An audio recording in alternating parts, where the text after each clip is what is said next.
Welcome back to Insight into Independence, brought to you by Independence Home Loans. Today, we're joined by Bill Scatina, our Vice President of Sales. Welcome to Insight, Adam. Thank you so much for being here. How's your day going so far? It's going pretty good. I'm just getting started. I love that. So wait, am I right that you moved from California? Yes. Yeah, I just moved in Sunday, still getting everything set up. Okay, awesome. What's it like to be like in Scottsdale now and be around your team? It's so much different. I mean, it's completely different. The energy is high. We're always, listening on each other's calls, and there's a lot of things that I still need to learn. Like, I've been here almost a year, but I still feel like I'm new. Like, I don't know how to price things out on Optimal Blue quite like I should. And so I'll hear another one of the sales guys on the phone pricing out an Earl or something like that. I get made fun of a lot for not knowing how to write Earls. Oh, I still don't, to this day, don't know. Hey, with time though, with time. And now you're around everybody. They want me selling, they want me doing the cash outs anyway. So okay, fair enough. And I'm pretty good at those. So okay, so you got your bread and butter already. Yes. Well, for you, what is it like? Do you guys like feed off of each other energy wise on the floor? Yeah, absolutely, 100%. At the end of a call, even guys from other teams, not even on my team, be like, "Dang, you're an animal." And it's just a good feeling. It's a really good feeling. Well, that's another reason we wanted to have you on the podcast is because you're consistently like a top funder. So what motivates you to stay on the phone all day and to keep your energy up? Dang, I mean, honestly, we all need to get paid. Absolutely. So that's a driving factor. But I think the way the company structures the reward systems and the shout outs and the love that I get, like, even working from home when I was living in California by myself, I still kind of felt the energy just through the computer. Like, but now it's 100% different. Like Eric Katz walking up directly to me to present me with my trophy and good job. It's just the best feeling in the world, And it's just a great company to work for in general. I mean, how often do you get the opportunity where the CEO is literally walking around dapping you up every chance he gets? I'm in the middle of a call and he's like, "Hey, Adam, I thought of you. You need this tank, this IHL tank." Yes, it's rare for sure. It's so rare, and I'm definitely very grateful for it. Don't take that for granted. But honestly, my biggest motivation is my family. My girls are everything to me. So, I mean, on the days where I'm feeling tired, I'm feeling down, I'm feeling stressed, and I just want to go home and clock in, and I've still got 3 loan applications to write. I just think of my girls and how much they need me, and that keeps me going, like, better than anything else can. Wow, that makes it all worth it in the end. Absolutely. I love that. Okay. Well, how long have you been in the mortgage industry? Well, I had no mortgage experience at all. I didn't know a thing about mortgages, didn't know anything at all. What were you doing previously? I actually owned a company that we sold forklifts and warehouse equipment, and I never really liked it, but I always did really well because I'm good with the sales, but not quite as good at running a business. So I'm definitely a lot more comfortable here, not having to worry about the marketing, the employees. I don't have to worry about any of that stuff. You just manage your own book of business and then that's it. And I'm good at running sales teams. I'm good at recruiting salespeople. I've experienced in all that stuff. So definitely looking to move up to management when I get the chance. I got a lot more to learn before I do that. But I mean, I'm very comfortable doing all that, but definitely also comfortable just selling for a little bit. For sure. Well, what was that first year in the mortgage industry like for you? I mean, it was really tough in the beginning. Like I was leading the company in apps. I was getting apps, but I wasn't funding. There's a lot more things I had to figure out on how to push my pipeline the right way, how to make some adjustments. My LOA is amazing. Shout out Ziad Deary. He wanted me to shout him out. Shout out, shout out Ziad Deary. I love you, Z. But yeah, I had to change a couple processors here and there and make a couple tweaks and learn a little bit more how to push the pipe. And once I figured that out, shout out to my P2 as well, Daniel Bowie.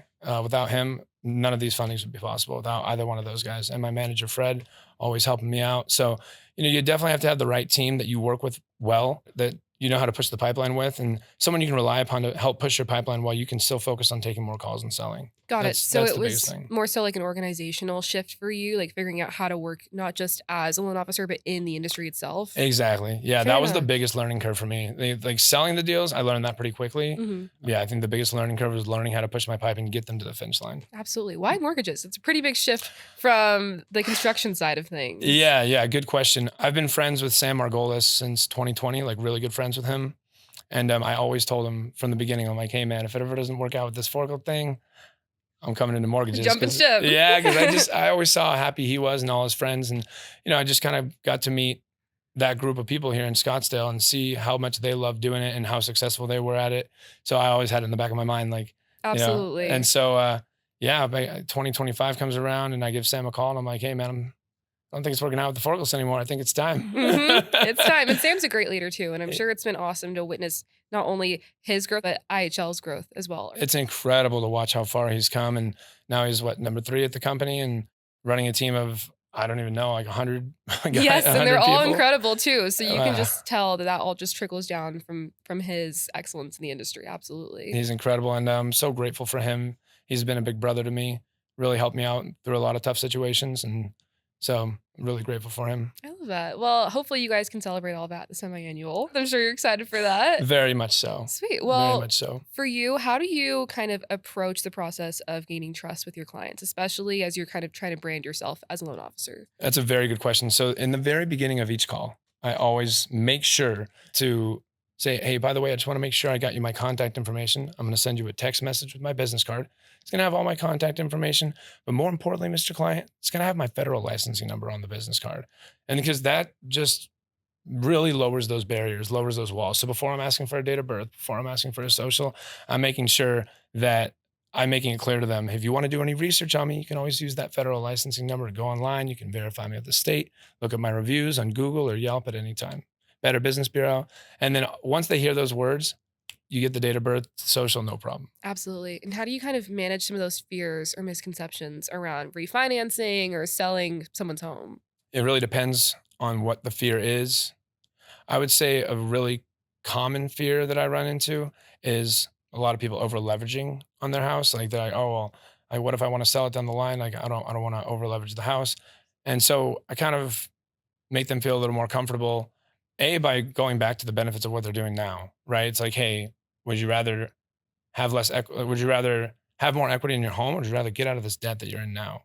Because, I could save you 2-3 grand a month or whatever I'm saving them, right? I could save you all this money, get you out of credit card debt, boost your credit score, lower your auto insurance by paying out the auto loans. And yeah, it's going to cost you a little bit of equity, but it's better than being in the position you're in now. So mostly reminding them of the benefits and also reminding them that we can't do a refinance for over what your home is valued at.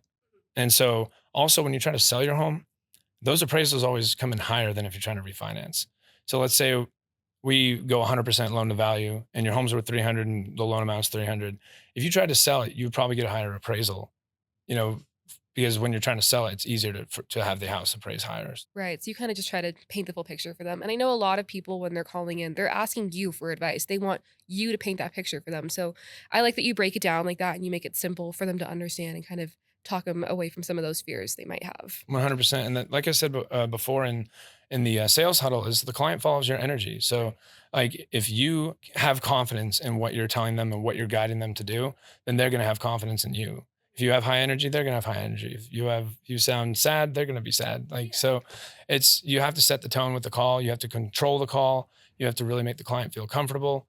And if you're confident with high energy, they're going to like you and they're going to trust you. Absolutely. Well, it sounds like you've learned a lot in just one short year in the mortgage industry. It's insane. An insane amount. Where do you see that growth taking you in the future? Well, like I said before, I definitely am looking to be a sales director here, 100%. I don't know if that path is going the Ignite direction, maybe just getting new teams of guys. I'm really good at, teaching new guys new stuff, or maybe going with going through and staying with the team I'm on, maybe growing to assistant sales director with Fred Rakeen's team. That decision hasn't really been made yet, but I think I might go the Ignite route because, like I said, I'm just really good at teaching new guys who don't know anything, new things, and like letting them listen to me on a sales call. I also get energy from that too. So yeah, I don't know which direction will be best at, but definitely sales director in some way, somehow to start, and obviously move up as much as possible from there. Absolutely. And we've been a company for 3 years. We've already grown so much. So I'm sure that there is a seat at the table for you and for anybody who's ready for that next chapter and who's hungry for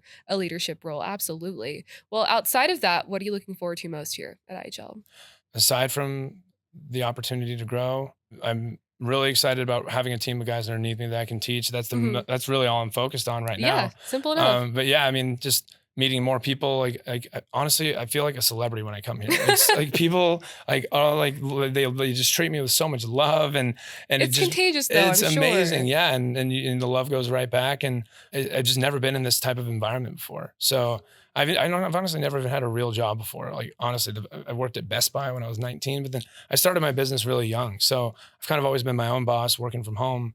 in my, real work life experience. And so now coming into the boiler room with all this high energy and Right. everyone showing love, it's a dream. Well, I was gonna ask you if you weren't a loan officer, like, what would you be doing? But it sounds like this is what you want to be doing out of Yeah. everything else. So I think you've kind of done it the opposite way around, which is nice though, because you're sure about where you are and the growth that you want to see. Absolutely. 100%. Yeah. Well, I love that. For a while when I first started, I was still also running my business on the side, just keeping it running. And I had my VP mostly running the company. I'd spend a couple hours a week on the company, but now I'm officially moving on. I'm selling the company to my VP. He's taking it over. I want to completely focus on this. After doing this for a year, I'm 1000% committed and know that this is my future right here. Awesome. Well, I'm excited to see the growth that happens here. Okay, so how do you recharge after a very long day on the phone?